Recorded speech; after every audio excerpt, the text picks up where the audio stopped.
কিভাবে একজন মানুষকে নামানো হচ্ছে। 319 ইয়েন আর এটার প্রাইস হলো 257 ইয়েন। তো এখন বাধ্য হয়ে টুপি পরতেই হবে। চার্জার সাইকেল দেখতে পাচ্ছেন কত স্পিডে চলে গেছে পুরো মোটর সাইকেলের গতিতে। দেখেন ভাই, এত বড় গাড়ি নিয়ে ছোট একটা রাস্তা দিয়ে ঢুকছে। এখন গাড়ি ঘোরাতে কীরকম রাস্তাটা পুরো ব্লক করে নিয়ে নিস। আসসালামু আলাইকুম বন্ধুরা, কেমন আছেন? আশা করছি সবাই অনেক ভালো আছেন। ঘড়িতে বাজে এখন প্রায় 7:15 আর আমি বাসা থেকে বের হইনি লাস্ট 2 দিন। সারা দিন বাসায় ছিলাম একবারে, মানে 1 সেকেন্ডের জন্য আমি রুম থেকে বাইরে বের হইনি। পরশুদিন রাতে ডিউটি করে আসার পর তখন থেকে রুমে আছি। আমি যদিও আগের ভিডিওতে বলেছিলাম যে আপনাদেরকে আমার হলো 6টা থেকে 2টা পর্যন্ত, তো আনফর্চুনেটলি আমার ডিউটিটা একটু চেঞ্জ করে নেওয়ার লাগছে। আর এখন আমার ডিউটি হলো একদিন নাইট, আজকে নাইট আছে এবং বাকি দিনগুলো হলো যে একদিন দিনে আর 2 দিন হলো রাতে 2টা পর্যন্ত। এখন যাব ডিউটিতে। তো আমি এখন বের হয়ে গেছি সাইকেলে। আর দেখতে পাচ্ছেন এদিক দিয়ে আমি প্রতিদিন যখন যাই আমার বাসার ঠিক পাশে এই যে টয়োটার শোরুম, শুধু আমার প্রতিদিন দেখেই যেতে হয়। আর সামনে এই যে এটা হলো আরেকটা গ্যারেজ। আমি নাকানোতে থাকি, তো নাকানোর আশেপাশে শুধু বিভিন্ন রকমের শোরুম গাড়ির। তো একদিক দিয়ে সুবিধা, আমার বাসার ঠিক পাশেই 7-Eleven আছে, হেঁটে আসলে মাত্র 2 মিনিট। এই যে দেখতে পাচ্ছেন আমি বাসা থেকে বের হয়ে গেছি আর এই যে 7-Eleven ঠিক সামনে। 7-Eleven-এর কফিটা কিন্তু পুরো অসাধারণ। এখান থেকে আপনি কিন্তু 7-Eleven-এর কফিটা টেস্ট করতে পারেন। আমার বাসার ঠিক সাইডে এরকম একটা অনেক সুন্দর একটা রেস্টুরেন্ট রয়েছে, কখনো এটাতে এসে ট্রাই করা যাবে। চার্জার সাইকেল দেখতে পাচ্ছেন কত স্পিডে চলে গেছে পুরো মোটর সাইকেলের গতিতে। বড় একটা সুপার মার্কেট ভাই, এখানে কিন্তু বিভিন্ন রকমের কফি অনেক সস্তায় পাওয়া যায়। তো ভাই, রাতে সাইকেল চালানোর ফিলিংসটাই একটু আলাদা রকমের, মানে রাস্তা পুরো খালি থাকে, সাইকেল চালায় অন্যরকম মজা পাওয়া যায়। দেখেন ভাই, এত বড় গাড়ি নিয়ে ছোট একটা রাস্তা দিয়ে ঢুকছে। এখন গাড়ি ঘোরাতে কীরকম রাস্তাটা পুরো ব্লক করে নিয়ে নিস। জাপানের যে ট্যাক্সি ড্রাইভারগুলো আছে সেগুলো আসলে এইজ অনেক বেশি হয়ে থাকে। তাদের গাড়ি চালানোর যে সিস্টেম সেটা আমার একবারে পছন্দ নয়। এমনভাবে গাড়ি চালায় বেপরোয়া গতিতে মাঝে মাঝে।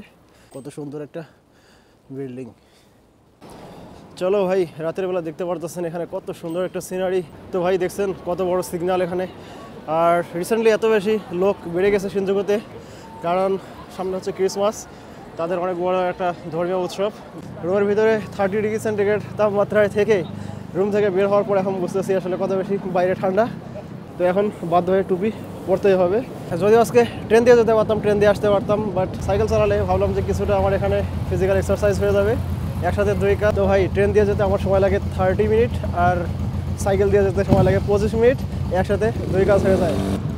কত সুন্দর সিনারি। ঠিক উপর দিয়ে হচ্ছে ট্রেনের লাইন। ভাই, ইউনিকলো আসতে হবে, কারণ শীতের পোশাক এখনও কেনা হয়নি এই বছর।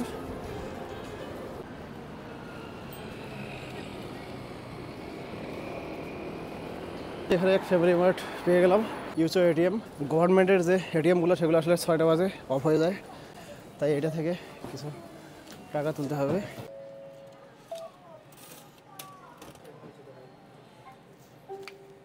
তো চলো ভাই, টাকা ওঠানো কমপ্লিট। আর এখন ক্রিসমাস উপলক্ষে জাপানিজরা তাদের ইলুমিনেশন অনেক সুন্দর করে করতেছে। তো ঘুরতে আসবো খুব তাড়াতাড়ি। টাইম শর্ট, সামনে ট্রেনের সিগন্যাল, ট্রেন যাচ্ছে। এখানে অনেক সময় 2-3টা ক্রসিং একই সাথে হয়ে যায়, তখন অনেক বেশি টাইম লাগে। তো এখানে হলো কি, এই যে দেখতে পারতেছেন এটা হলো অটোমেটিক সেন্সর সিস্টেম, গেটটা নিয়ন্ত্রণ করে সেন্সরে। এই যে দেখেন, এখন ট্রেনটা যাওয়ার সাথে সাথে এটা অটোমেটিক্যালি উপরে উঠে গেছে। সময় আছে আর মাত্র 5 মিনিট, তাড়াতাড়ি যেতে হবে। তো দেখা হবে আপনাদের সাথে সকালে। সে পর্যন্ত আপনাদের শুভরাত্রি। ওই আছে মিনাসাই। High মিনাসান, Ohio গোজাইমাসু। আশা করছি সকলের ঘুম ভাঙছে আর আমার ডিউটি শেষ। বাজে ঘড়ি কাটাতে সকাল 8:30। আর আজকে ওয়েদারটা এত সুন্দর, বাট সেরকম ঠান্ডা নাই। কত সুন্দর একটা বিল্ডিং, ডিজাইনটা পুরো অন্যরকম। তো ভাই, আরেকটা সিগন্যালে এখন এখানে আটকে পড়লাম। সকাল সকাল ট্রেনের সিগন্যাল দেখতে পারতেছেন, অটোমেটিক গেট পড়ে গেছে, গেটম্যান নাই। আবার এটা উঠে যাবে।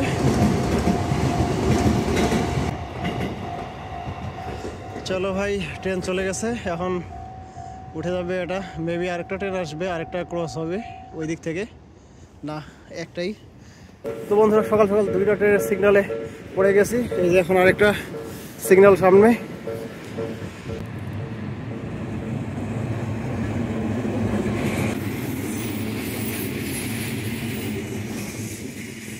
তো এখন বাজে ঘড়ি কাটাতে 8:30, বাসায় গিয়ে ছোট্ট একটা ঘুম হবে। তো বাকি কথা হবে ঘুম থেকে ওঠার পর। তো চলো ছোট একটা ব্রেক নেওয়া যাক। আসসালামু আলাইকুম বন্ধুরা। তো এখন বাজে বিকেল 4টা, 9টার দিকে ঘুমিয়ে গেছি, এই 4টা বাজে উঠলাম। তো এসে সাথে সাথে ঘুমিয়ে গেছি, কোনো কিছু খাওয়া দাওয়া করিনি। রাতের বেলা রেস্টুরেন্টে যা কিছু খেয়েছি, আর বাসায় এসে খাওয়া দাওয়া করছি না। এখন 4টা বাজে, তো রেডি হয়ে যেতে হবে, 6টা থেকে কাজ আছে। তো ভাই এসিটাকেও একটু রেস্ট দেওয়া যাক। এটা আসলে প্রায় চলতেছে গতকালকে রাতের 10টা থেকে এখন বাজে 4টা পর্যন্ত। এটারও তো একটা জীবন আছে, তাই না ভাই? তুমিও রেস্ট নাও। তো আমি এখন ফ্রেশ হয়ে খাওয়া দাওয়া করে বের হবো। তো আজকে আমি সাইকেল দিয়ে যাবো না, আজকে আমি ট্রেন দিয়ে যাব এবং আপনাদের সাথে কথা বলবো। তো ভাই 2 দিন হয়ে গেল আমার মরে ছিল না, আমি ওয়াশিং মেশিনে কাপড় দিছি, কাপড়গুলো একটু রোদের মধ্যে দিতে হবে।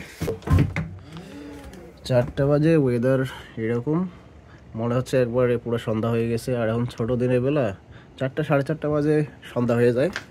আর সবার বাড়ির সামনে দেখতে পারতেছেন এরকম ব্র্যান্ডের গাড়ি থাকে। আর এই যে আমার সাইকেল এই সাইডে, আর এই যে ওয়াশিং মেশিন, এদিকে আরেকজনের একটা সাইকেল আছে। তো ওয়াশিং মেশিনের কাপড়ের কি অবস্থা, কি একটা অবস্থা।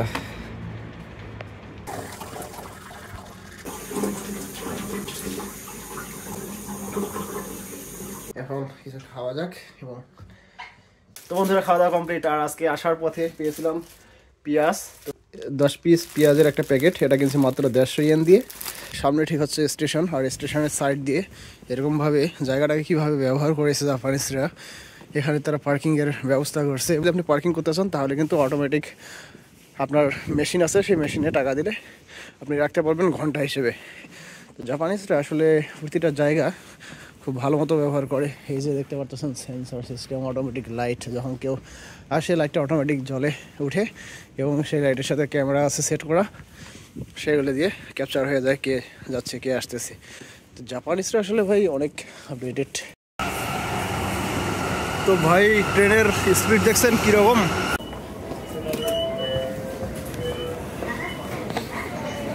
তো ভাই এটা হলো নাকানো স্টেশন, দেখতে পারতেছেন আপনারা কত বেশি ব্যস্ত এই স্টেশনটা। ভাই জাপানের টেকনোলজি আসলে অবাক করার মতো। দেখতে পারতেছেন কিভাবে একজন মানুষকে নামানো হচ্ছে সিঁড়ির সাইডে, এই টেকনোলজিটা তারা সেট করছে। এখন বাজে 5:25, ট্রেন আসবে 5:27। বন্ধুরা আমার ডিউটি কমপ্লিট, এখন বাজে 11:30, বাসায় চলে আসছি। 11টা বাজে ডিউটি শেষ হয়ে গেছে। বাসায় রান্না বান্না করার কিচ্ছু নাই। তো আমাদের যেটা হলো শর্টকাট রান্না, যে ডিম ভাজি, কিংবা যাওয়ার সময় কনভিনি থেকে দুধ নিয়ে যাব, সেটা দিয়ে আসলে চলে যাবে।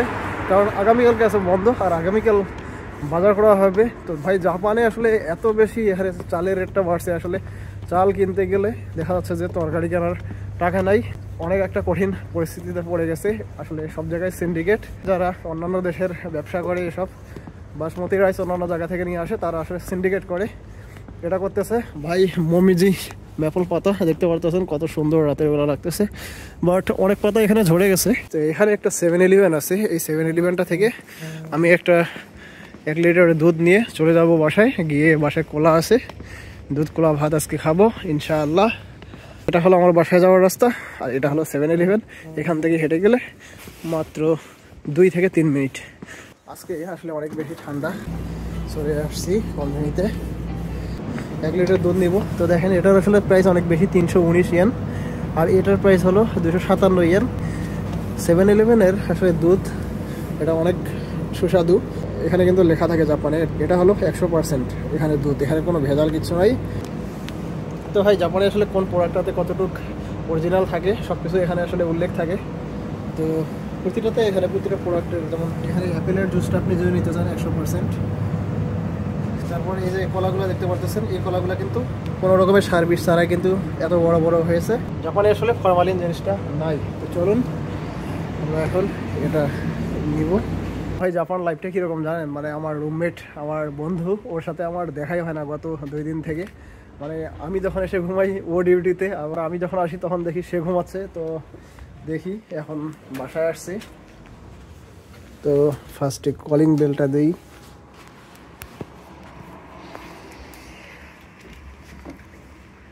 আসসালামু আলাইকুম। এই ছুরি ধরে ছুরি দিয়ে আমি তো ভয় পেয়ে গেছি ভাইয়া। এমনিতে আমি গতকাল রাত থেকে খুব বেশি ভয়ের ভিতরে আছি, কারণ গতকালে আমার সাথে অনেক কিছু ভয়ানক কিছু হয়ে গেছে, যেটা আমি তোমাদেরকে পরে জানাবো। তুমি কি রান্না করতেছো এসব? আমি এখন শোল মাছ এবং টমেটো দিয়ে ঝোল করব। তাই এটা হচ্ছে শোল মাছ? ইয়েস। যাক, শোল মাছ অনেকদিন থেকে খাওয়া হয় নাই, আর অনেক কিছু জুনবি করছে। এই যে পেঁয়াজ, এটা হলো কি, এটা কি ক্যাবেজ, বাঁধাকপি এবং আলু দিয়ে সবজি দেব। দুধ, এটা আসলে আজকে এটা আর খাবো না, এটা পরে। এই যে শোল মাছ, এটা দেখে আমার একবারে পুরা জিভে জল এসে গেছে। এটা রান্না যতক্ষণ হবে ততক্ষণ পর্যন্ত আমি এখানে ওয়েট করবো, কারণ একবারে ক্ষুধাও লাগছে, বেশি বেশি করে খেতে হবে। তো আর কত সময় লাগবে? মাদা সংযোগ করে নিব। রান্না হওয়া পর্যন্ত এখানে ওয়েট করি, আর এর ভিতর রুমটা একটু সুন্দর করে ঝাড়ু দিয়ে ফেলি। এই যে দেখতে পাচ্ছেন নতুন করে আমার বন্ধু জাহিদের, ওর কিন্তু এটা ছাড়া হয় না। রুমের কোনো জায়গাতে যাতে একটা চুল পড়ে না থাকে, সেজন্য এই যে মেশিন কিনে নিয়ে আসছি, এটা দিয়ে আমরা এখন ভালো মতো রুমটা ক্লিন। এটা হলো পাওয়ার সুইচ, এখানে কিন্তু 3টা লেভেল আছে, 1টা 2টা। এই যে এখন দেখতে পাচ্ছেন সব কিছু ময়লাগুলো চলে আসবে এটার মধ্যে। বন্ধুরা, ভিডিওটা যদি ভালো লেগে থাকে অবশ্যই লাইক, কমেন্টস আর শেয়ার করতে ভুলবেন না। দেখা হবে নেক্সট ব্লগে। সে পর্যন্ত সবাই ভালো থাকবেন, সুস্থ থাকবেন। আজকে বিদায় নিচ্ছি, আল্লাহ হাফেজ।